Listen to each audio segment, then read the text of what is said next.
In 1977, we made the first plans for an overland tour through Africa.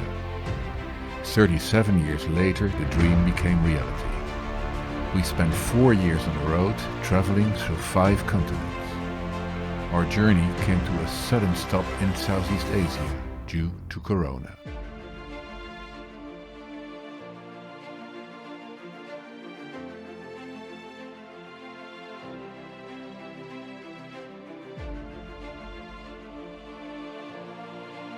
We have hit the road again, but nobody knows where and when our voyage will end.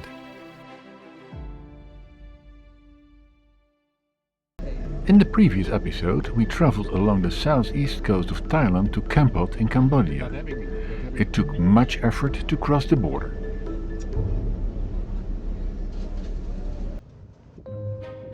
We are having a quiet day in Kampot. Kampot is on the Kampong Bay River at the foot of the Elephant Mountains and around 5 kilometers from the Gulf of Thailand. We make a walk into town to find some good bread.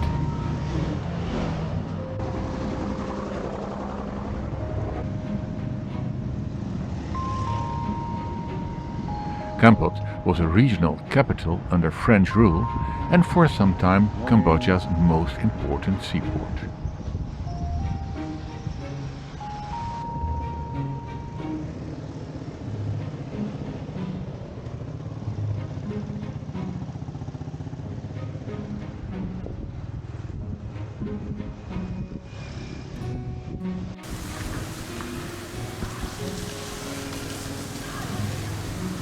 Many foreigners live in Kampot. We meet a lot of pensioners who can live more comfortably with a relatively low pension. We also come across people who have set up an aid project, usually in education, and people who have started their own activity, especially restaurants. We continue to be amazed at who and what is transported by mopeds. 5 people on a moped is no exception, and entire shops are transported with a very large trailer.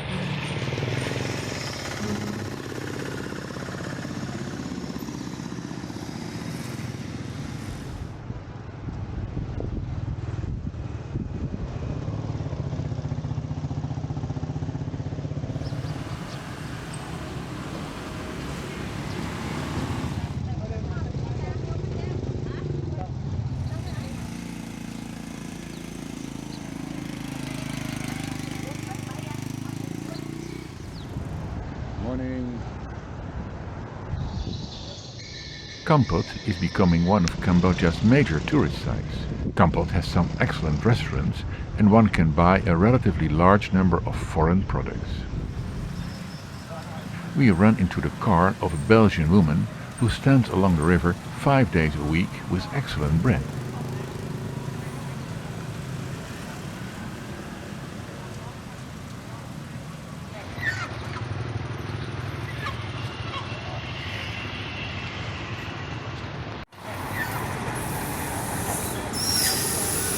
Public health doesn't appear to be a top priority in Cambodia. A pack of cigarettes costs the equivalent of 60 euro cents, with even special promotions. When you hand in 3 empty packs, you get a full one for free. A draft beer in the bar will set you back $50. Enormous billboards promoting cigarettes and beer are everywhere. Driver's licenses and helmets for motorcycles, as well as insurance for private motorized vehicles, are optional. Contrary to in Thailand, where everybody was wearing face masks all the time, there is not a single face mask in sight. Kampot's old French bridge was destroyed during the Khmer Rouge period. It has been repaired in a mishmash of styles and is now open to motorbikes and pedestrian traffic after being closed for years.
Railway crossings are operated manually by two men waving with colored flags and pulling down the barrier with a rope.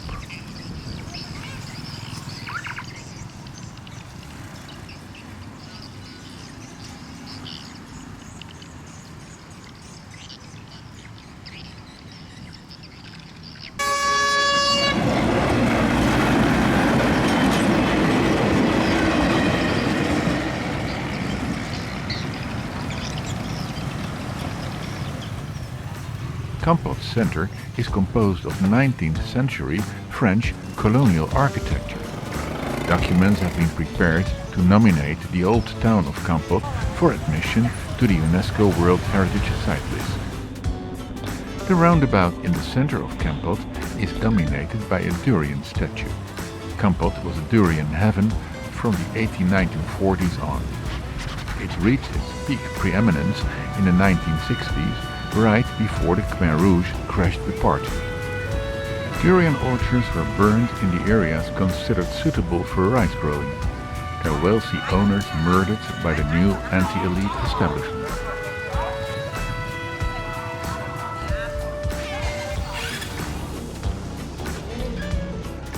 Waste is separated while the garbage is being collected. A wheelie bin is turned over by two men in a truck, and then plastic bottles and such are removed by hand and put into bags hanging on the side of the car.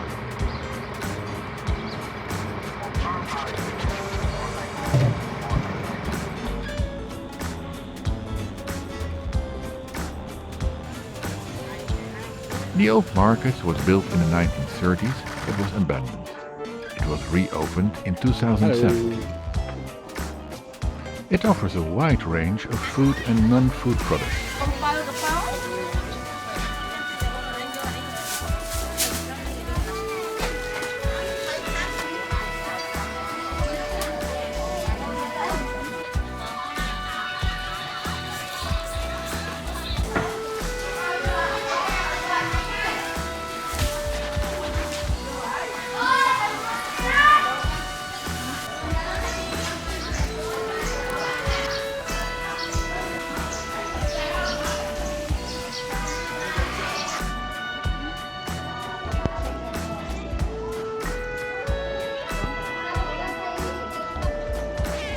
The outer parts look a bit claustrophobic, but the central parts where jewelry is sold are bright and have a high roof. Craftsmen are at work creating jewelry at the market.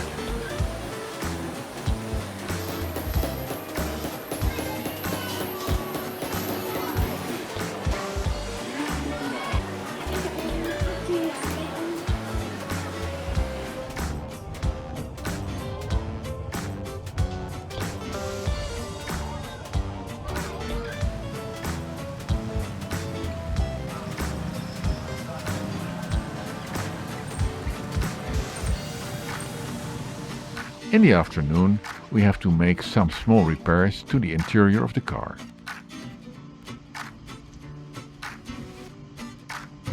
We eat out in the city in the evening. We have come up with something to celebrate, and that's why we opt for a more luxurious restaurant with a glass of wine. Today we are planning to go to Kep, that's some 15 kilometers away from here.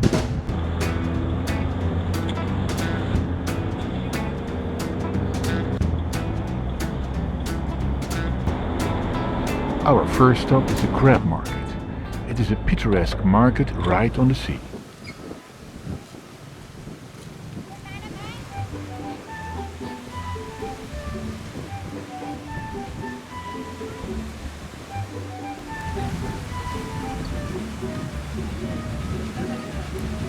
A little bit off the coast, bright green long-tail fishing boats are anchored.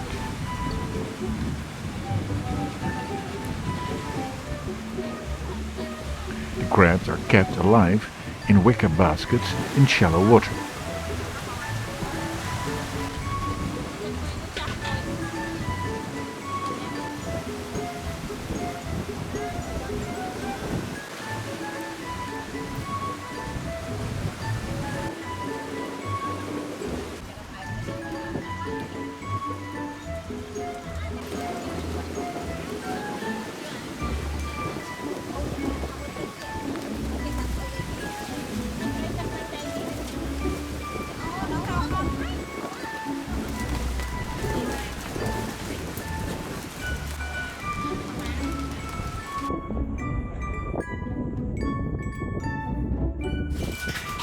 We also see the crabs being cooked straight from the boat for further sale.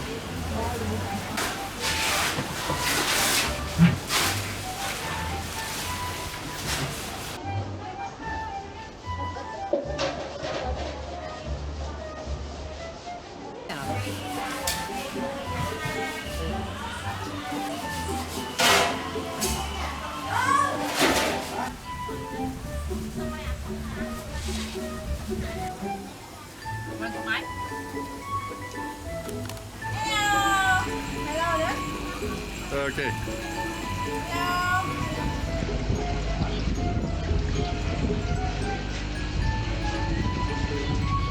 Hoi.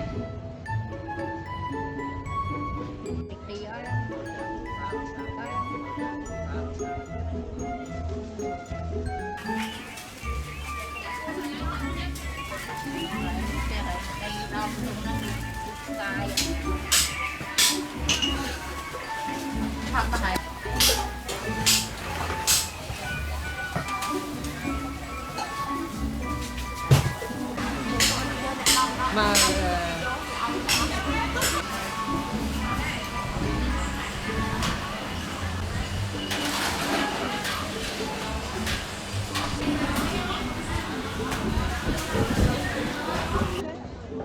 One head has the deal. No, you want rice? No, take later. Sorry, please, check. Oh, this... No, it's fine. Any it? No, no.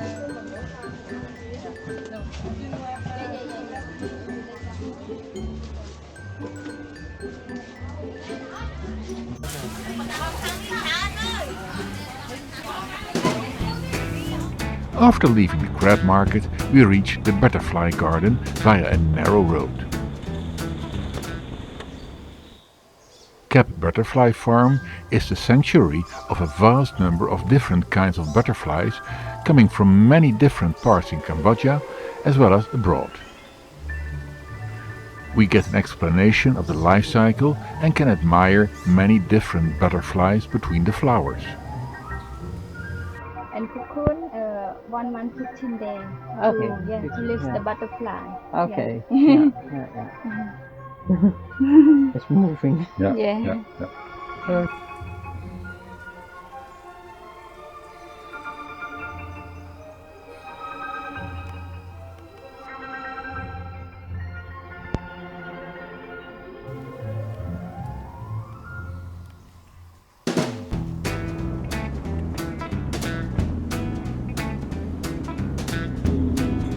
Our last destination today is Pepper Farm.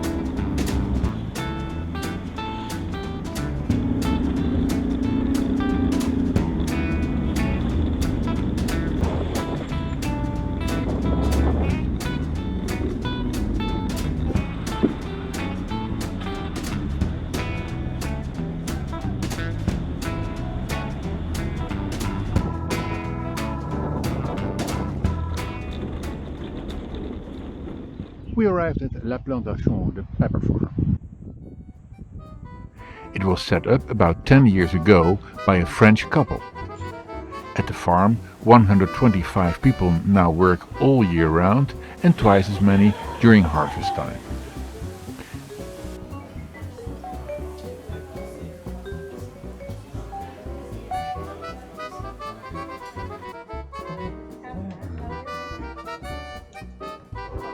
For teaching sometimes. The pepper needs support to grow. Every peppercorn is checked by hand. This one is lemongrass. Lemongrass about the same we make for the curry. Spicy.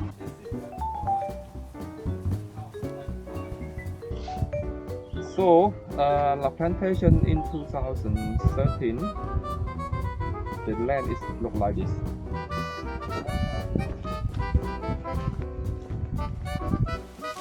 In addition to the black pepper as we know it, there is also red fresh pepper, white peeled pepper and green pepper that is not yet ripe.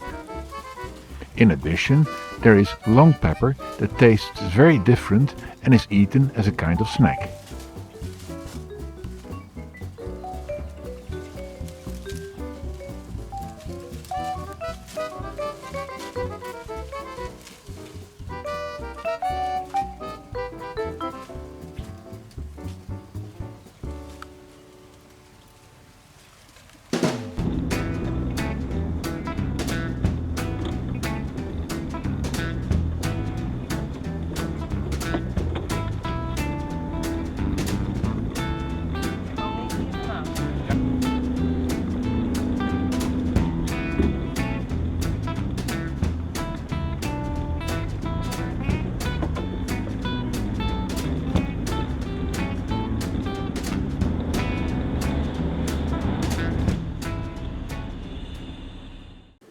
In the next episode we visit more highlights in the area around Kampot.